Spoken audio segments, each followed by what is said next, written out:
Q4949-2. Changing the default sensitivity on your GPS approach will A. Deselect the altitude mode. B. Deselect the altitude and heading mode. C. Disable the GPS annunciator.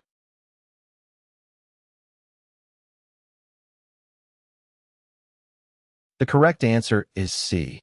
Changing the default sensitivity on a GPS approach does not affect the altitude mode or heading mode of the GPS system. It also does not deselect any modes or functions of the GPS system. However, it may disable the GPS annunciator, which is the visual indication provided by the GPS system to alert the pilot of the system status, such as loss of satellite signal or other important messages.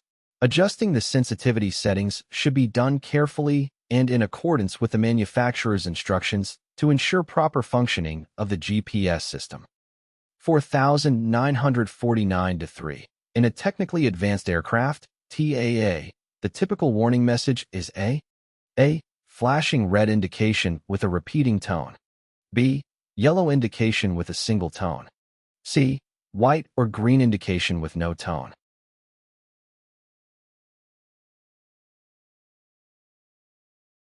The correct answer is A.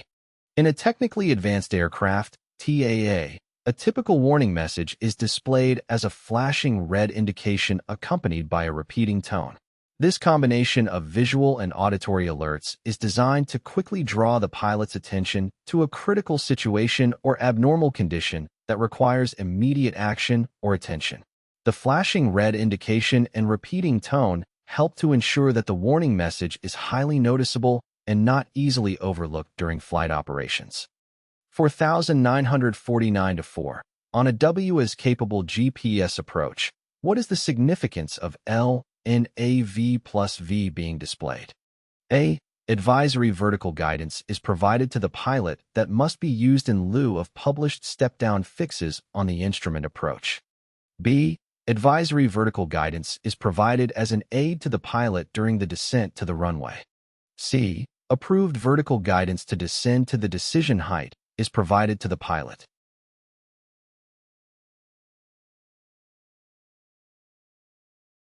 The correct answer is B. LNAV+V gives counseling vertical direction that will be utilized in lieu of the distributed step-down fixes on the IAP. 4800. For a helicopter GPS instrument approach to be practical in a metropolitan area, airspeed must be limited to A. 90 knots, B. 70 knots, C. 60 knots.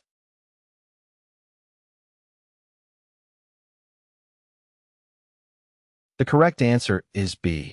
It is essential that helicopter methods be flown at 70 ties or less since helicopter takeoff methods and missed approaches utilize a 20:1 impediment clearance surface.